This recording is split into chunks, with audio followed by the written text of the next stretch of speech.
সেনাবাহিনীর আক্রমণ, সেনাবাহিনী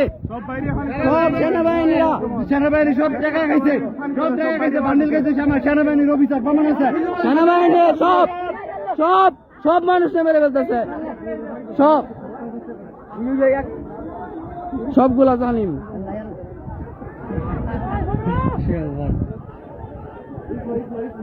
সেনাবাহিনী শুধু ইটমা সেনাবাহিনী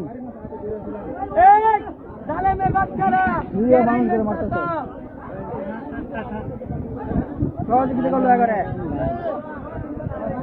এরা কাফের, এরা কাফের।